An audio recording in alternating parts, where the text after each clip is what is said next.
Pero ngayon, dito ka magugulat, pati ito, humihirap na rin. Why? Ayaw mo ng mas mahirap. Ayaw mo kasi ng pain. Ayaw mo ng resistance. Kung ako sa'yo, bumanat ka, kahit mahirap. Meron ako isang minomonitor, dinidevelop namin ni Jet. Hindi ko nabasa sino pangalan. Dati ito market niya, BNC. Sabi namin mag-upgrade ka. Mag-market ka na sa first world. Eh sir, kasi medyo hindi, pareho lang yan. At least, dito ma-reject ka, first world.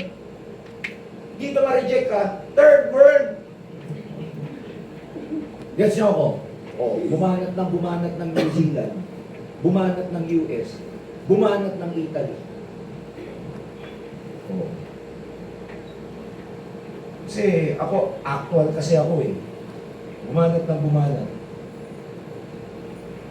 Ha?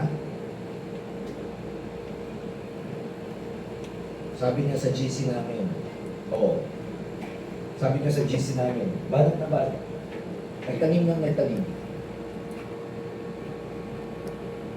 Pending niya, kinausap niya, ayaw pumabol kahapon katapusan. 2 executive, 1 director kung nakuha niya. Balik na first world. Ano market niya? Japan, US, New Zealand, Australia. Hindi na natakot. Diretso.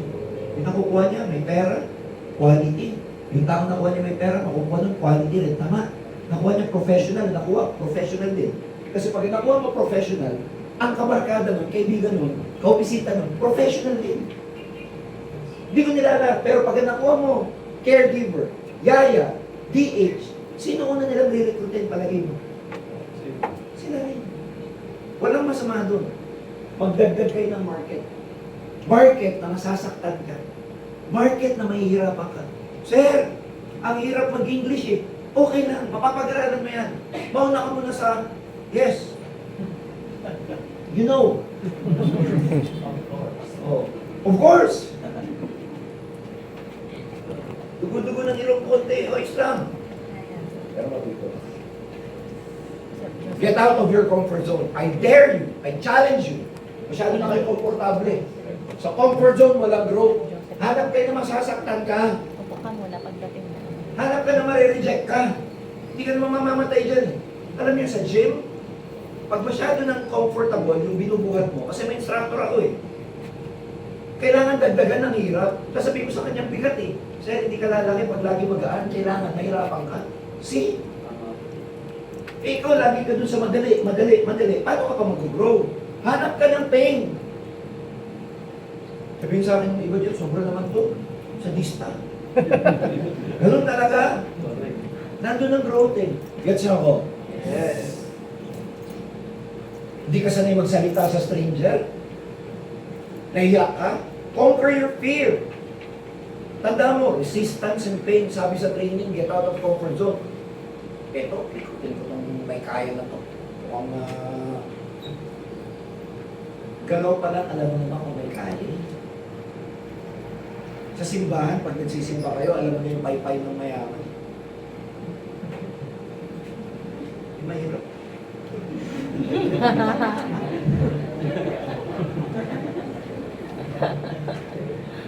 Pag pumasok ng tindahan, alam mo na kagad yung meron o wala. Tama ba?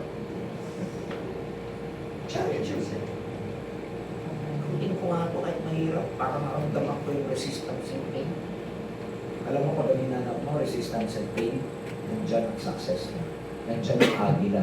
Nandyan ang alas mo. Pag lagi ka nandun sa madadali, tapos ka. Hindi mo makuha. Next.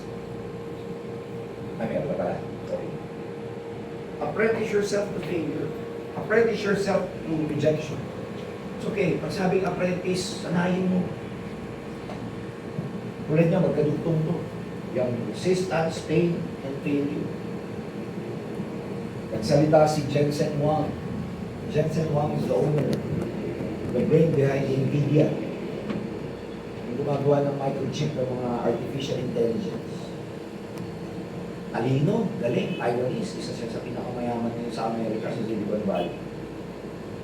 Isa sa mga pinakapaboritong speech, nagsalita siya, forum. Shortcut ko na lang. Ano sabi niya? Kung may i-recommend ako sa inyo, Kung may i-wish ako sa inyo mga estudyante, I wish you suffering. Tawa na yung mga tao. Because sa suffering ako natuto.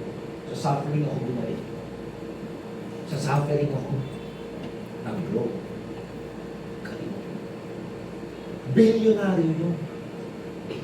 Yung company niya, Nvidia, ito yung mahabol sa Apple at saka sa Tesla na magiging valuation nila trillions and trillions of dollars. Itong mga kumpanyang to, sa yaman nila, mas mayaman pa sila sa mga bansa. Ganun sila kayaman. Kumpanya lang sila, hindi sila bansa. Pero sa valuation nila, yung value ng company na gawa nila, mas mayaman pa sa mga bansa. Mas malaki pa sa ekonomiya ng mga bansa. Ganun kadadali. Pero ang wish niya, sana mag-fail ka. Sana masaktan ka. Sana mag-suffer. Alam mo siya galing? Nung pag-migrate nila sa Amerika. I-follow niyo siya sa Facebook. Watch him sa YouTube. Alam mo siya galing? Taiwan. Pagsalta ng Amerika, ang trabaho, alam niyo yung Denny's restaurant, yung breakfast and sikat na sikat sa Amerika. Nagmama. Pero sabi niya, may ugali ako kahit nung bata pa ako, ginagalingan ko sa ginagawa ko. Kaya nung nasa Denny's ako, kung may pinakamagaling maglinis ng CR, ako yun. Kung may pinakamagaling maglinis ng toilet, ako yun.